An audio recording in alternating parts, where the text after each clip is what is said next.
alors suñu vidéo tey nag dañuy ñëw rek ci incident bi nga xamante ni nii moom moo xew fële sa Koumpentoum yéen ñëpp gis ngeen ne bi ngeen xëyee coow li bëri na trop ci diggante ñaari député Pastef yi ak ki nga xamante ni nii moom mooy préfet bi nekk foofu noonu coow li nag li ko waral benn cérémonie boo xamante ni nii amoon na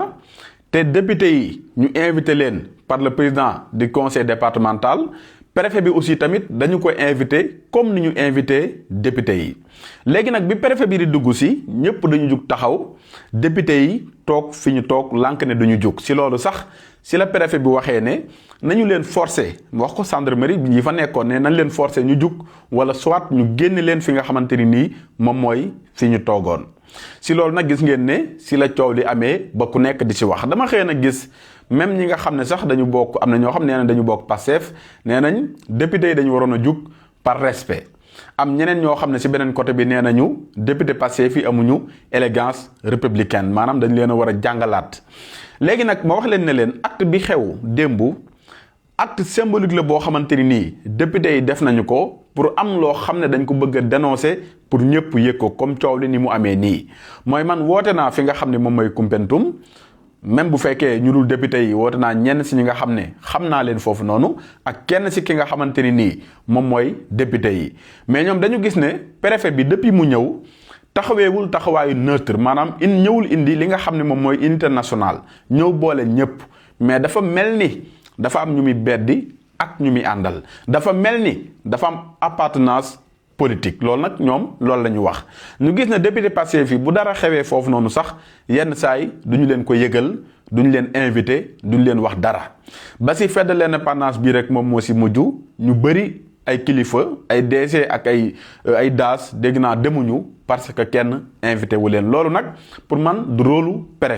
préfet bu ñu la ko falee da nga war a fexe ba boole ñëpp nekk benn amul kii fii la far amul kële fële la far parce que yow da nga nekk représentant de état central aussi tamit nekk ki nga xam ne yow yaay coordonner les services administratifs te député yi dañ leen a fal par suffrage universel direct dañ leen a fal comme ni ñu falee le président de la république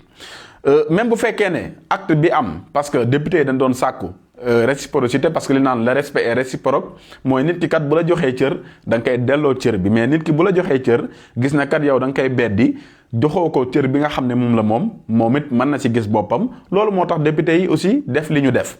mais xëy na loolu sax ñu bëri dañuy gis ne côté politique la mais bu ñu ñëwee ci texte yi ak droit amul benn texte amul benn loi boo xamante ni nii daf ne bu préfet dee ñëw député bi dafa war a jóg loolu moom amul benn texte boo xamante ni nii moom moo ko may par courtoisie républicaine sax député bi bu préfet dee ñëw da am na droit toog fi nga xamante ni nii foofu la toog loolu le président de la république bu fekkoon ne mooy ñëw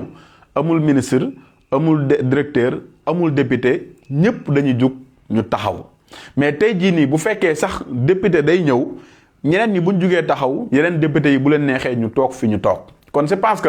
amul dara loo xamante ni moo leen obligé ne force dañu war a jug parce que préfet day ñëw préfet li mu waroon def bu fekkee ñoom dañoo toog juguñu fi ñu toog donc dafa waroon a ñëw rek nuyu ñi mi nuyu toog continuer li nga xam ne moom mooy activité bi mais dem nag ba naan donc nañ jug taxaw fra force wala ñu génne leen loolu moom abus de pouvoir la Sénégal nag dafa bëri sentiment ay non masla dëgg la mais li nga xam ne moom mooy yoon li nga xam ne moom mooy droit nit koo xamante ni daf la ko bëgg a xañ wala joxu la cër bi nga xam ne moom